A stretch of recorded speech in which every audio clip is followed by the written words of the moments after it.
I'm off to Singapore to look at its biophilic building. What's that? Biophilic cities, according to Tim Beatley in his fabulous book, is about bringing nature into the daily life of ordinary city dwellers, which means you have to build it into the way you build the city.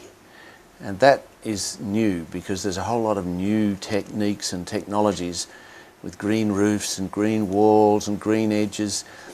And we are trying to find the innovative edge in this area. And I think it's Singapore. Now, I had to convince Tim Beatley to come with me, and I'd really sold Singapore. So he's coming for a week. We have to check out a whole lot of case studies, meet a lot of people, do some interviews.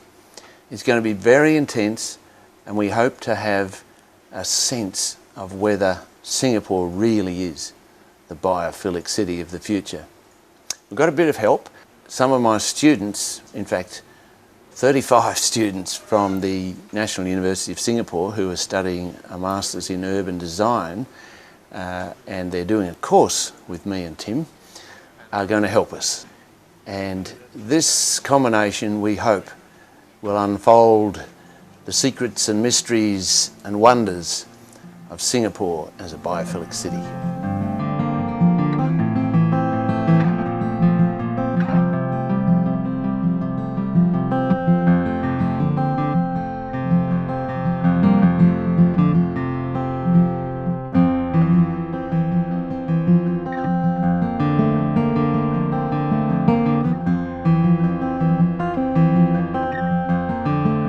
I mean, the ideal thing would be not just city in a garden, but city in a forest. And that would be like the aspirational thing that we want to do, you know. I was actually inspired by the St. Paul's and Notre Dame Gothic architecture with the amount, kind of the grand space that they have. Loving plants is the most important thing that everyone has to do, because if you don't love plants, this is going to be the end of civilization. I think the most proud aspect of this project is that I'm doing a difference to the patients in creating a healing environment for them. Oh, of course, that is the main purpose. I mean, to get people close to nature. Well, we're here at one of the tree canopy walks. It's part of the city's park collector system that connects the different parks in the city, and people are here on a Sunday, and very interesting noises all around us. Some of them are hammers and human-made noises, but there's also beautiful cicada in the background, and bird sounds, and the sound of a city with nature and lots of human things going on as well. The park's connectors, that seems like a very unique, special thing that you've done here. Cities naturally have fragmented natural areas, and therefore we take great pains in trying, great efforts in trying to connect our natural areas so that our native biodiversity then can use an area much larger. And so we do it by multiple ways and different layering. Years ago, when we started a greening program, one of the key things that we want to bring back were actually birds. And so Chris Hales actually started this idea of green corridors, and that idea grew, and we started the Park Connectors Network. The Park Connectors Network connect wildlife, connect people. So they connect parks to parks, it connects residential areas to parks, and they just ramify into different loops all around. So now we have more than 150 or so kilometers of park connectors, and by the end of it all we hope to get about over 300 kilometers of park connectors. It's so accessible, because that's the other important thing, that if things are accessible, then people will use it. So I think the park connectors are a wonderful way of ensuring healthy lifestyle, healthy biophilia, as well as, you know, connecting the practical side of things, and that's connecting destinations. Lena, say again a little bit about the strategy that Singapore has taken to try to connect different layers of green and the different green elements in the city. Okay, we have adopted a multi-pronged approach. So first of all, we have a green network of roads. And so one of the ways that we've used is have a diversity of different layers of trees. It's not just tall trees, but we also have medium-sized trees and then shrubs. And so it caters to all different size of animals, different kinds of animals. Then the next step will be then you connect one roadside planting to another roadside planting, and that's the canopy that they then form, that lovely overarching canopy. But at the same time, it's not just the natural elements that we're using, we're also using the buildings, because the buildings are all around us. Our high-rise buildings, rooftop, you would actually have not just plant a turf, but also have water features so that you can have dragonflies, and at the same time you could actually have small trees, and each of the roofs can actually connect with another roof. We also connect at different altitudinal levels. It's just equity amongst animals that you actually provide these connections for all different animals. That's great. So this is a matter of explicit strategy. Altitude. Now, with the plants, definitely, because we wanted to emulate that of a forest. I mean, the ideal thing would be not just city in a garden, but city in a forest. So have you been successful in preserving biodiversity in Singapore? Well, we have a monitoring tool that we have developed. And this monitoring tool is the Singapore Index on Cities Biodiversity, or the City Biodiversity Index. And it's an important tool because we think that doing things is fine, but we need to then find out, are we doing it right or not? And there are more than 70 cities now around the world that have implemented in one way or another. So similarly for Singapore, we use key performance indicators as such, and similarly these indicators help us measure, are we doing the right thing? Is our biodiversity improving? And hopefully in a few years' time we will show that there's really that kind of results. At the present moment, we do see more animals, more birds around, and greater diversity of species. Yeah. You're a very dense and growing city. It would seem you have some real challenges in protecting and restoring the nature you have here. Yes, indeed, we do have challenges. And how do we go about it? We try and look at it from a solutions approach. So what we do is that, first of all, the key thing is to keep ecosystems, and I think that's very important. So for us, if the ecosystems are not there, the species can't survive. And second, then we also take the species approach. There are some species that we think we need to actually help and give them a little boost, because what we do about plants is that we're trying to up the conservation status. Like for example, you have endangered species, we actually go out, look for these endangered species, bring them back, put it in a nursery, plant them, and then plant them out.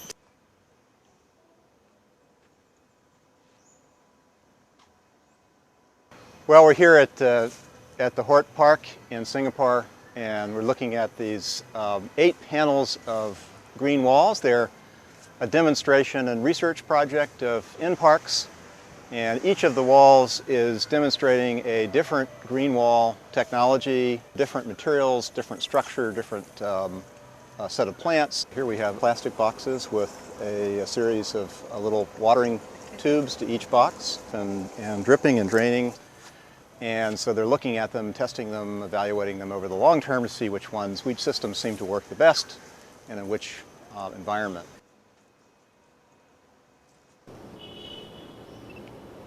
Initially, this building was 10-story high, and it extended to 14.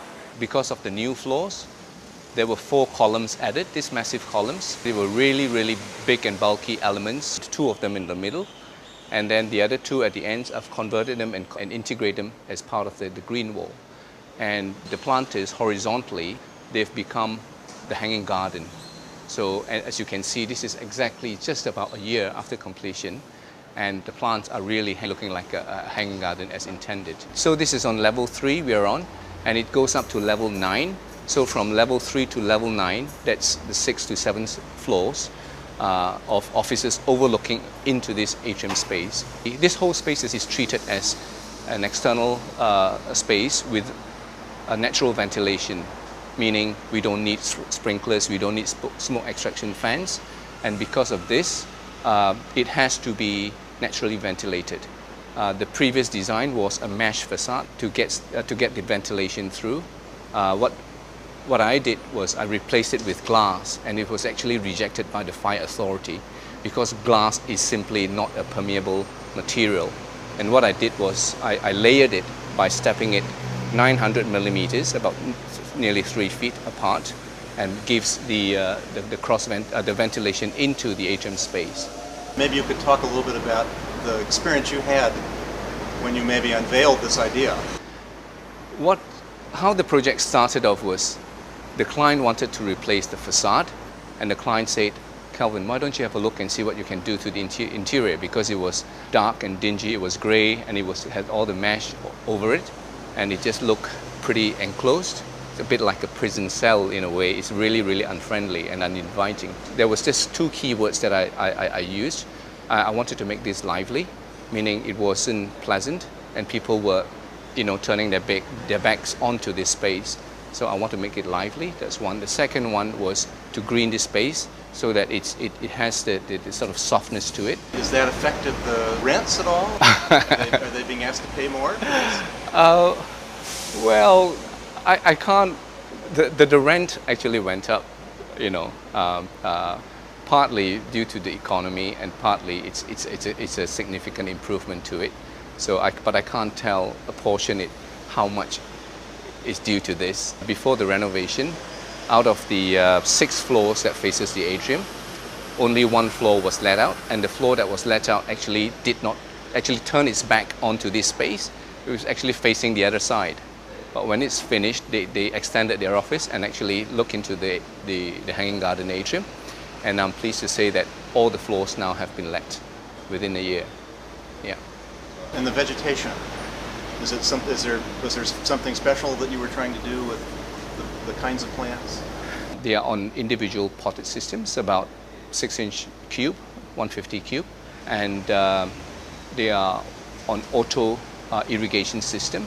So it's visually dripped onto almost 13,000 pots of plants in here. The good thing about this system is that it is individually potted, which aesthetically you can hardly see the pots now, even when it was first completed. My main concern was the well-being of the plants, and should any of them doesn't survive or doesn't look too healthy, they can be easily individually changed and replaced or maintained. So this is what the first priority that I wanted. All you do is you just turn sideways and you slip in. Through. This is the inside of the green wall behind it, where maintenance access is provided. It's as I've mentioned, these are all individual pots, and they are all on simply clip onto some frames and then onto the metal structure. Shortly after it was completed, can't see any today, but there have been birds, butterflies and dragonflies that stream through here. In fact, up on the highest planter on level 9, there was a bird nest that was discovered, and there was a little baby bird that we found. Unfortunately, because it's a commercial building, they have to remove it. And what happens is you look down onto the glass floor, it visually connects you back to the pavement and the road level. Yeah. And I was actually inspired by the St. Paul's and Notre Dame Gothic architecture, with the amount, kind of the grand space that they have. So when I saw this, I said we must have the glass floor here. So when you look up, you get this cathedral of green above your head. Cathedral of green. That's terrific. Exactly. That's primarily. There's a bird. I see a bird. Oh yes, yes, yes. That's a bird. Yeah. Yeah. We have a bird. Are there any government incentives, anything that helped to make this possible?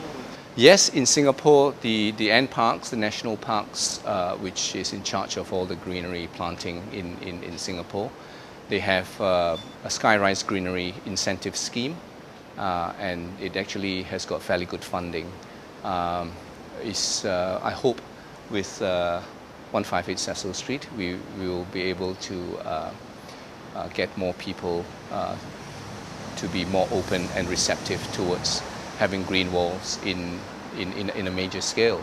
The fascinating thing about this building, even now a year after has been finished, each time I come back I bring my camera along because it changes and you see things that are new. So it's a living wall. First one you've done? Is this your It's my first project. Your first yeah, green my wall? first green wall. My My word. first project since I came out into practice on my Really? own.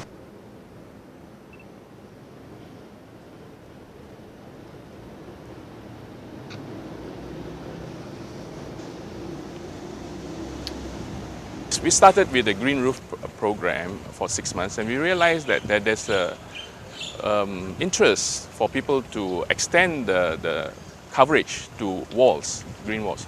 Because the main reason why we started this greenery program is to reduce the effects of urban heat island.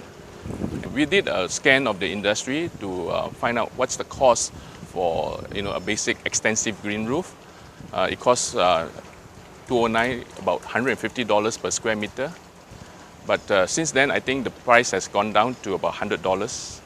The incentive scheme reimburses half the installation cost, which means that we reimburse up to a limit of $75 per square meter. That has been seen very encouraging response. From then until now, we have 55 buildings all over Singapore under the scheme. Now, new buildings, building owners, developers are beginning to see the value in planning, their new buildings with this greenery, rooftops and vertical walls. But first and foremost, I must point out that this is a hospital. Our job is to save life. But having built that hospital with all those technology and all those stuff that we need to look after the patient, we then try to wrap it up, okay, to create a healing environment. And in fact, we spec it to the architect that we want a place where when you step in here, your blood pressure and your heart rate will go down. Can you describe a little bit more detail? What are the natural elements of the hospital? Actually, the space we have is not all that large. It's 3.4 hectares.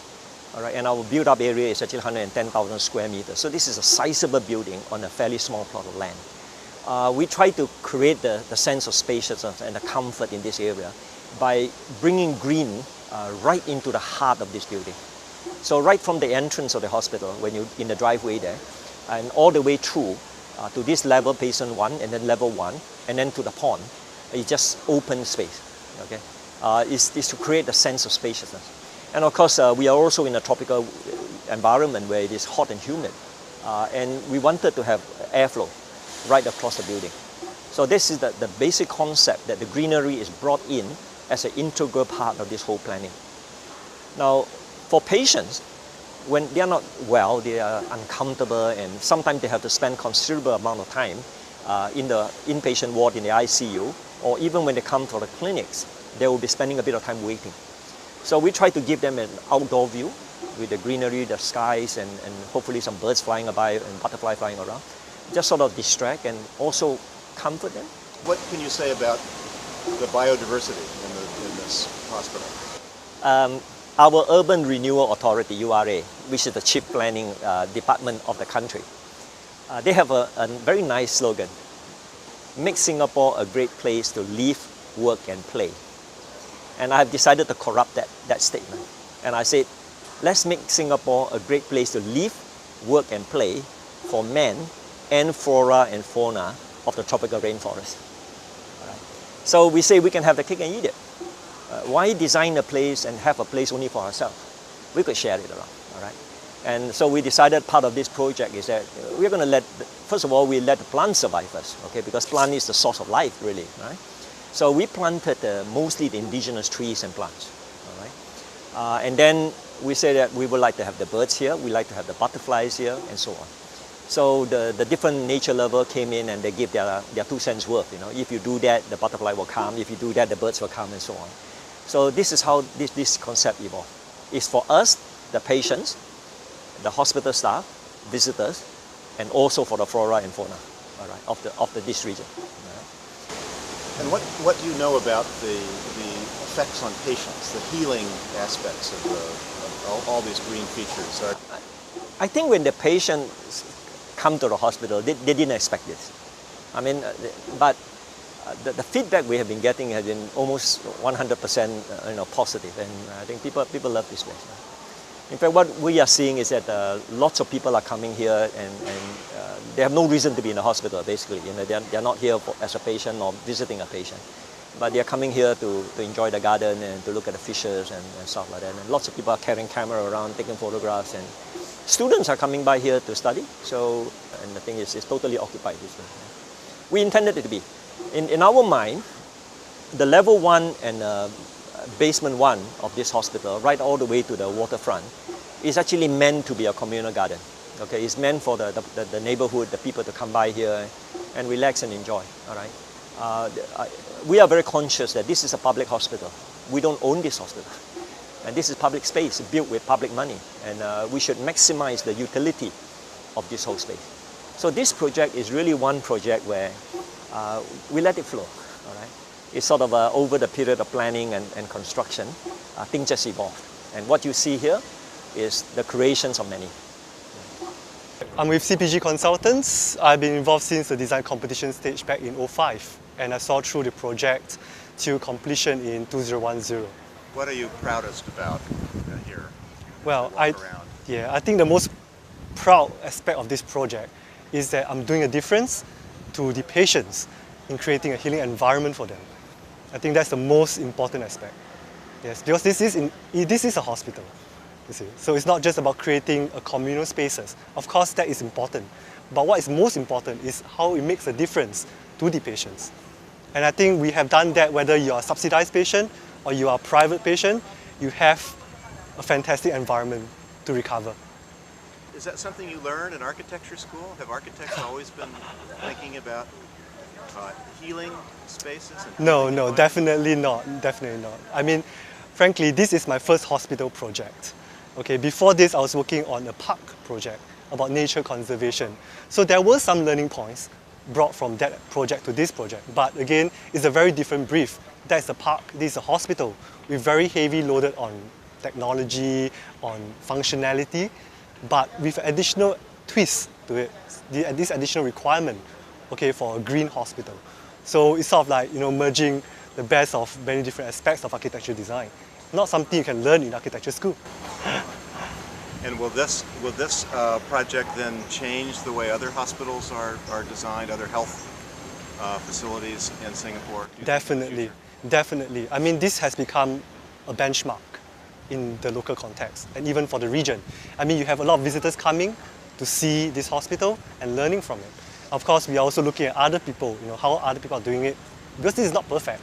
But I think we have set a benchmark, and for example, the next hospital that's being built now in Jurong has incorporated some of the features, for example, rooftop gardening terracing, bringing a view out to the patients.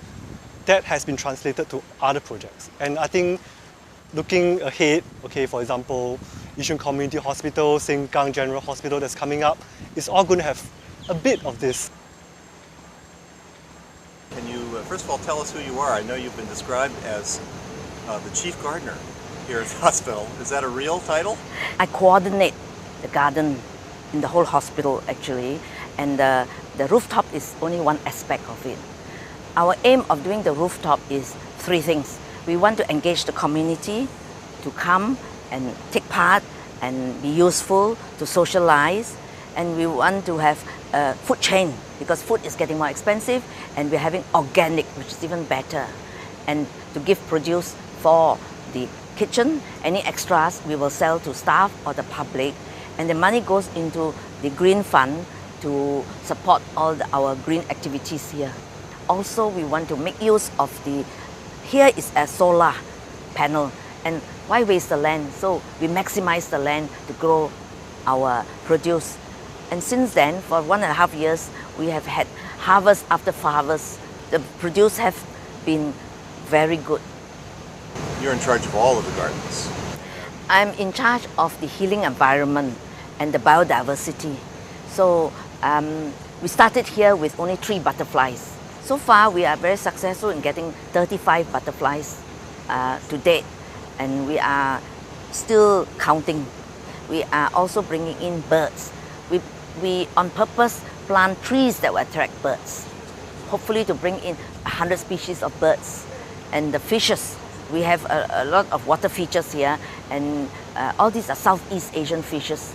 So far we have managed to get 192 species so far. We want to actually bring back the species that are getting extinct. We also open our garden to schools. They come and do what we call their community involvement program. So they come here and learn about gardening, to get their hands dirty, because many of them are on computer and hardly even touch soil. So we want to start to educate the young so that they'll be our future greenies, you know. People like to work here? Actually, many staff, I was told, they pick here because they like the environment. They like the ambience. And they said that, you know, they feel working in a place like this is better than working in town where you are faced with four walls.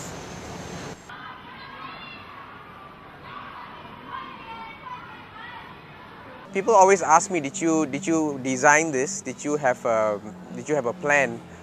Did you like what Patrick Blanc does?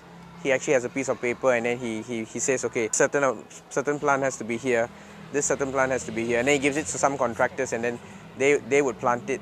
But it wasn't planned. We just took the plants and we just put it in. And it just came naturally. Okay, this plant would look nice here, this plant would look nice there. It's just like art, you know, you've got a blank canvas and you start drawing, and that's what we did. But what's great about this is a low-cost wall that you've done with your students.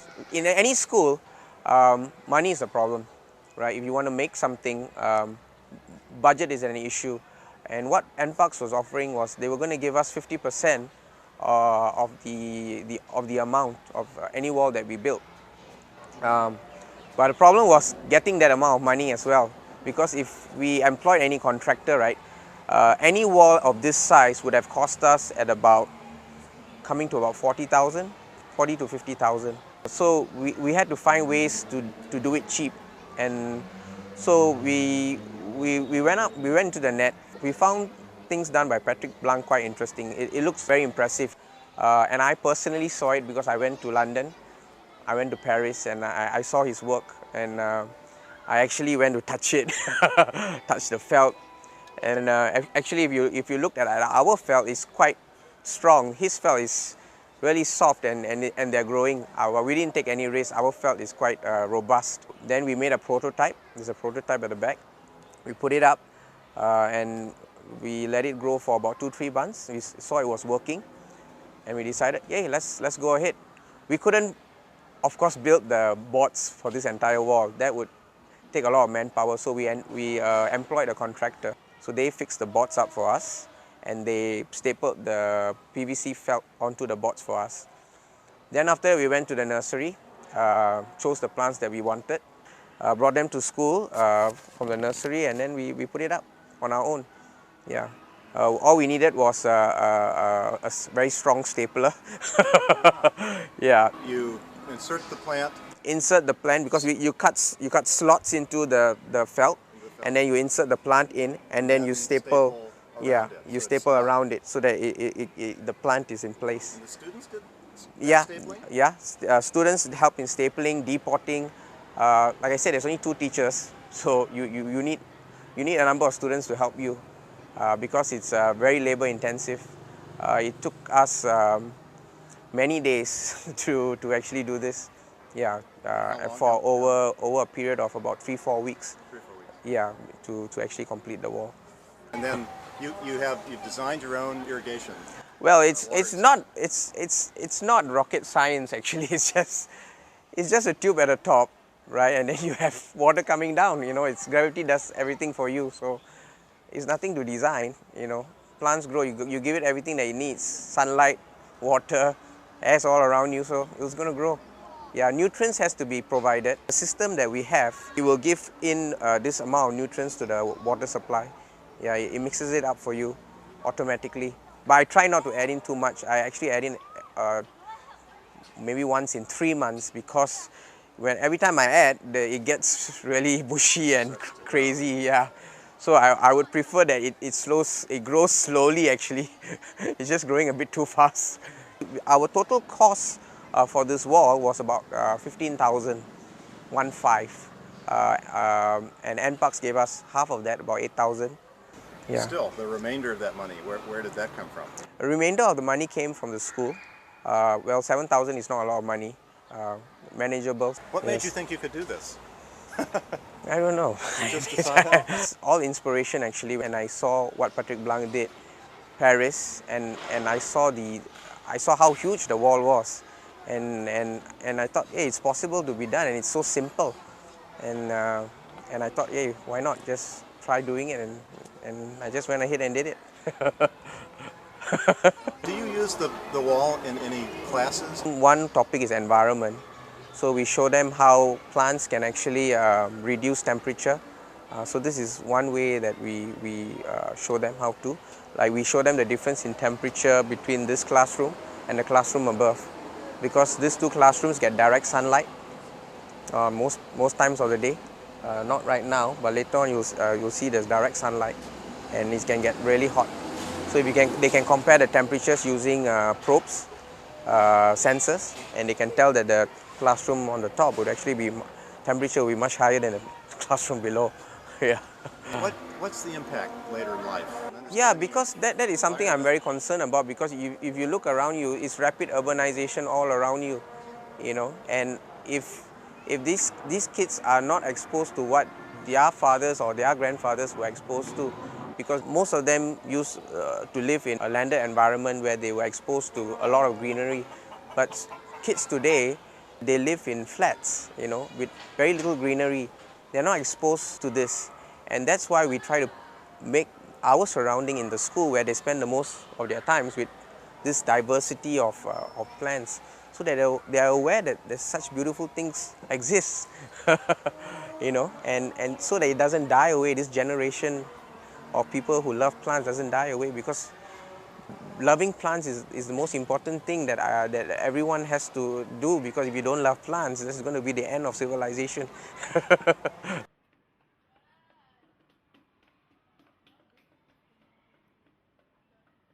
With this, our program, right, we get to spread his knowledge to the whole of the island. So schools from other part of the island can learn about this school and what they have done and come forward to learn from them. So we are like the one that bridge the connections and make this knowledge a public knowledge, and so that it can benefit schools, organizations, public estates, private estates, you know, communities at large basically. Community in Bloom is really about empowering people. Because at the bottom line is that the teachers, the staff, the community has to own it. It's not a top-down approach, but rather a ground-up approach. The people has to own it, has pride in it, and they will be willing to initiate and have the kind of passion to drive it along. The most important part about it is really about the community bonding. I mean, we can look at it as a form of gardening, we can look at it as a form of sports or physical activity. At the end of the day is that you want communities to come out to interact with each other. That is the essence of it. You know, you want people to take ownership in the whole place that they live in, increase the civic pride. I think that's the greatest pride that I find working for this job. This is the local park of Singapore, of Singaporeans. Imagine this park has the same number of visitors than the famous Singapore Botanical Garden. But basically, these are local people. That's the difference. Singapore had a really strong vision about bringing the city within gardens and within waters. That was Prime Minister's vision, and therefore different agencies like PUB were starting to think about a different strategy to collect rainwater from the entire island.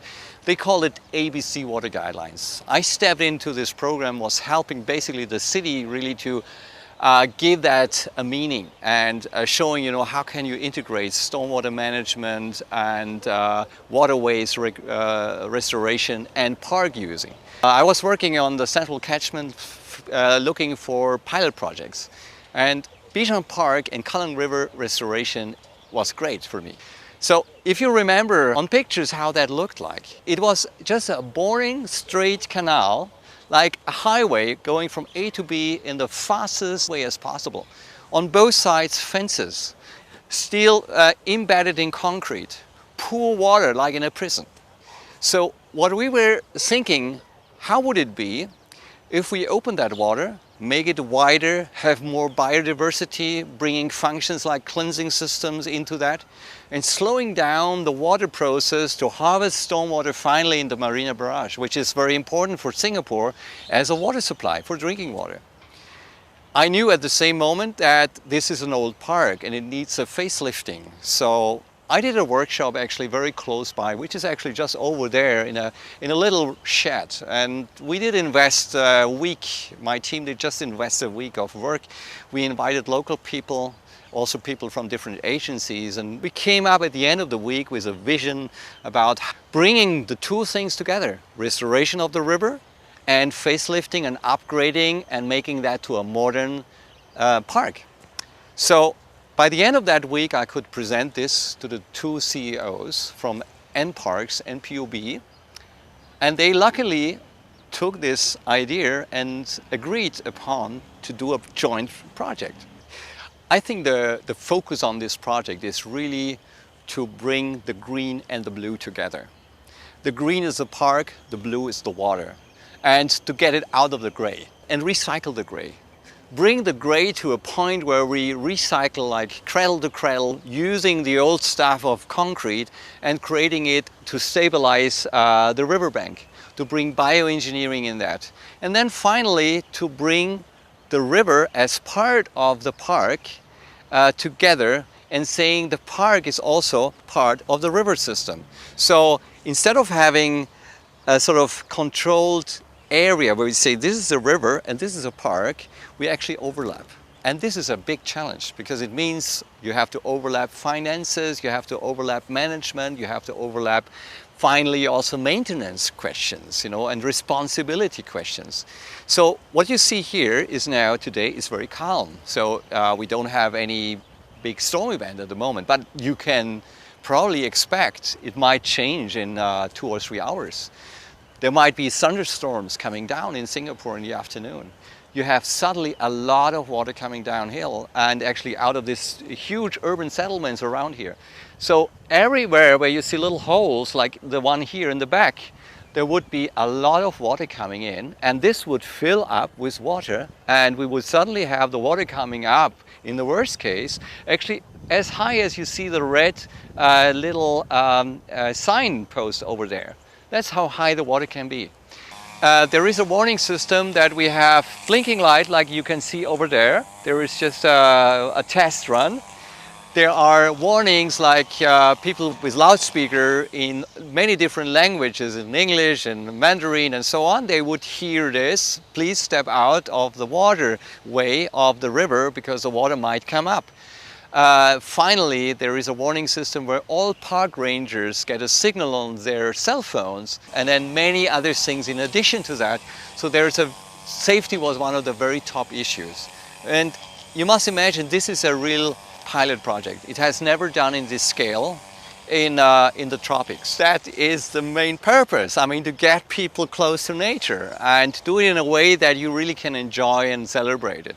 And I just show you a little example. Just have a look over there. We have seating benches, and this could be, especially in the evening when it's pleasant here, hundreds of people sitting over there watching maybe on a stage which is contemporary, which we can take away when there's water coming. There could be like an art performance, a dance group, or there could be a jazz band, or there could be a local, even a type of opera going on here, and people are just sitting and enjoying in the middle of the waterway. But you can also imagine that kids come down, play there. We have stepping stones to cross over. We have big biodiversity. We have a research monitoring program going on, which we do together with NParks. We have seen a lot of species actually coming back. So from many sides, this turns out to be a success story. This is a very interesting topic, really a dense city where everything is artificial, where nature is completely sort of somewhere, but not here. It's extremely important to create spaces and experience, a realm of experience for local people to see what nature can be. What is the dynamic of a river? What's the beauty what is the function? So we will have a lot of education programs also going on. We have a number of schools around here. They can learn about it. And this is very important for a modern society which is future orientated to learn firsthand what is natural process, what is sustainability, and how to bring function and lifestyle and aesthetics together. Even it's not open yet. There are a lot of people are attracted already. People speak about it. And I just know this new condominiums there, the value of this did go up. You know, it looks so easy, but this is really hard work, tough work. It's first of all to think about new technologies, about how to do them, how to bring them here to the tropics. But even more important than all types of new technologies about biodiversity, it was the main job of myself and my team to convince and to create confidence. Because our client is not trained or was not trained to automatically believe, you know, in new sustainability techniques and to in a sort of new approach about how to work with that, how to open it, what would happen. At this point we were confronted with fear and with horror scenarios. We had always to bring that, which was very often a very abstract fear about what could happen if. And we had to bring that down to reality and say, look, this is what is real. This is how it would work. Let's do a try. Let's go step by step to build up confidence and to get finally the different agencies behind this project and to make it their child. That was one of the biggest challenges on this project. The next sort of task we should really go for is to go in these regions, you know, where it is really narrow and where we have housing areas, how to treat water there so that finally the water which comes out on all these holes is already in a much better condition to bring better water quality down the stream. We have to do our homework already there. So we are hoping that this will be the start of many new steps. On the survey, the total number of birds is about 54 species that has been surveyed along the Transact, but the birds that interact with the water is about 17 birds that actually go into the water or they feed around the water. So it's quite a good number considering that this is a very urban space.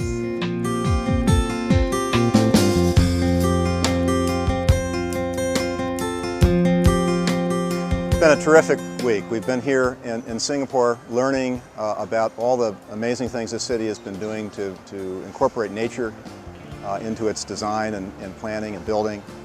And we've had some pretty amazing visits with people and projects that show that even in a very vertical, dense city like Singapore, you can have a rich natural world. And it happens in lots of different places. It's the ground level reserve, it's the canopy that's all around us here along the streets, multiple layers. It's on the rooftops of very high buildings and the facades of high buildings. And so here in Singapore, this is one very compelling model for how you can have the urban conditions, the density, and also the nature. No, I don't take instruction well. I didn't realize we were